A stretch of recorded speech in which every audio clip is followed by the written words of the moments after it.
So, call management is a manual thing.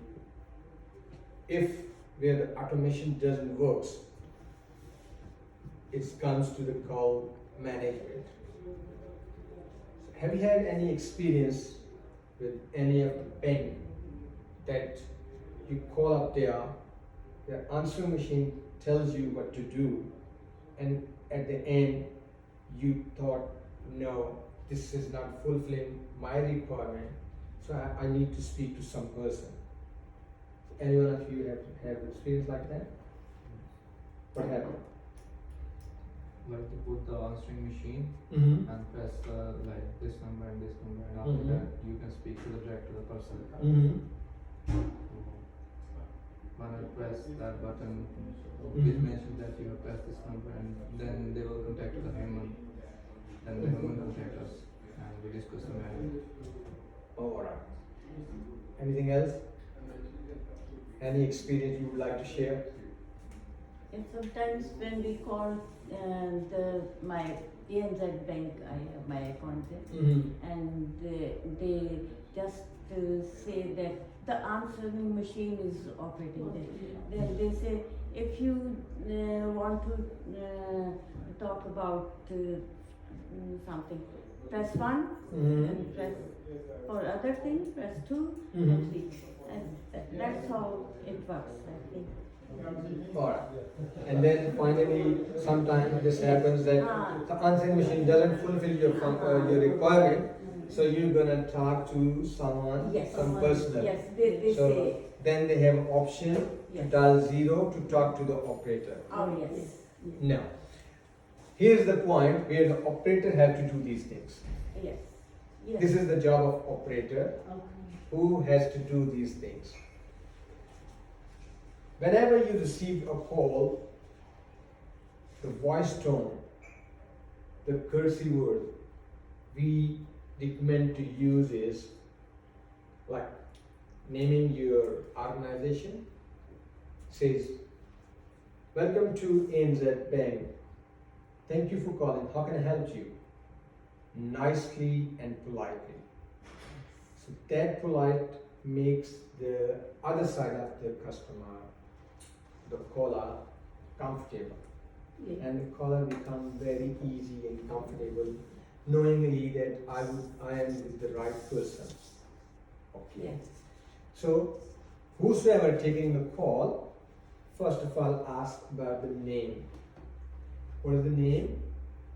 And what is the purpose of this call? So you would like to talk to some person, you would like to have some inquiry, write down that inquiry by using the notebook. Currently, with the modern technology, most of the operator, they are using their computer, their laptop. They take the messages, just write it down, and then just forward it to relevant person as an email or something like that. When you receive the calls, you have to put the date and time of the call and where the call is coming from, and they would like to talk to whom. Name of the office is another important thing, that the person who is taking the call should have to have detail of the office, company, business, what's happening. Then name of the contact person, that everyone should know that this is the name of the person, and especially for whom the message is taken, should have to know that this message is for this person. If there is any miscommunication, then the result would be bad. That create a bad impression on the company, bad impression on the business as well. So this reception job, normally everyone think is very easy, but it is not easy. Office secretary job, everyone is normally pretending that it's okay, it looks good, but it's not good.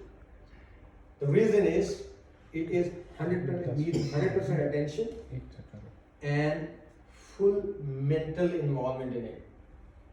Any kind of ignorance, any kind of missing or miscommunication is a kind of thing which creates problems for the business. So be very careful by the time you are working with the PABX. Then once you take a message, the phone number which is being used to bring that this person has called up and this was his name, this was his number and what he requested. If his request is about particular things to some supply, some fixation, some sort of like services, so that message has to be very clearly written on your message book or on your computer so that the person who will receive the message, he can easily understand what is this call from, what is this call for, and how can I fulfill the requirement of that call. So anyone have any experience just leaving a message, but at the end the wrong message went to that person and the result, the outcome was wrong as well. So would you mind to share with your experience, any of your experience? Sometime I call to my bank, the lady, she is handling to my call back, and she is talking very fast. Sometimes conversation is little bit misunderstanding, and that sometimes my message goes little bit wrong. So that's sometimes happening in with me. So They are with that talking very message, speed. wrong message, how you Yeah. can explain that?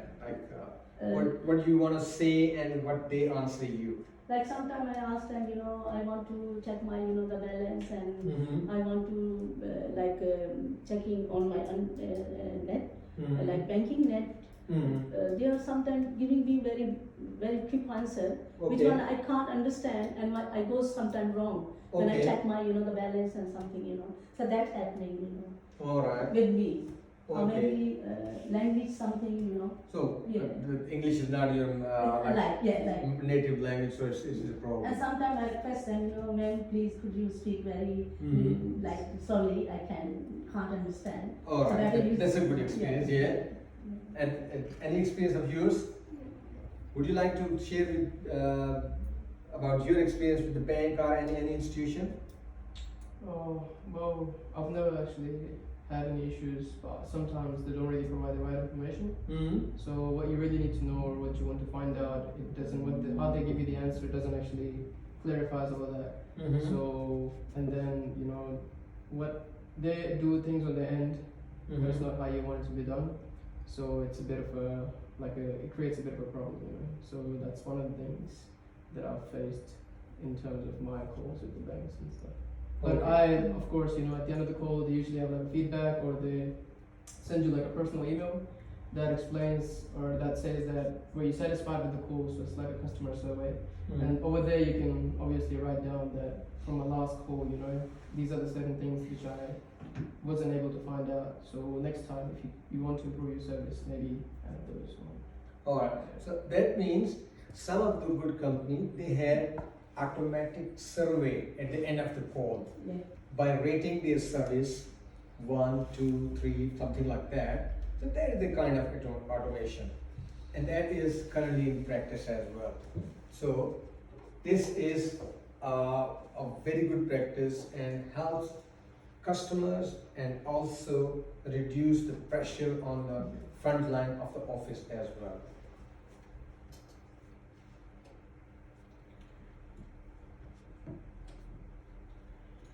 Other office equipment. Generally, we are using scanner, printer, and in a printer, usually we have a problem by inserting the paper, changing the cartridge, because in our domain as a user, come up to only the operating knowledge of the equipment. If it's a technical then this goes to special person. We can't handle that.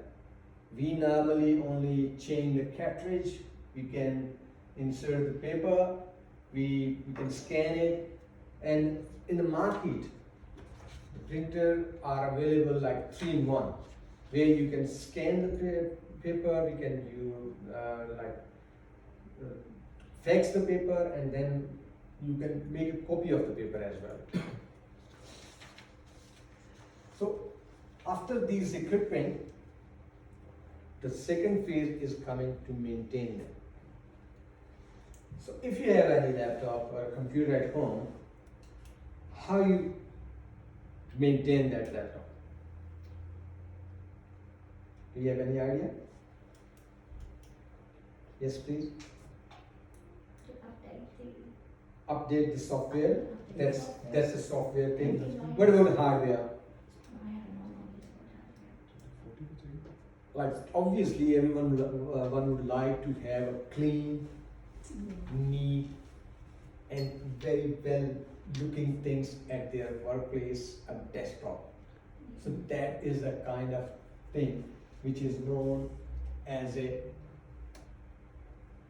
maintenance of office equipment. We can't change the ICs or electric things or motherboard of the things, but as a user, we have to know which kind of chemical we have to use on the screen to clean the screen, which kind of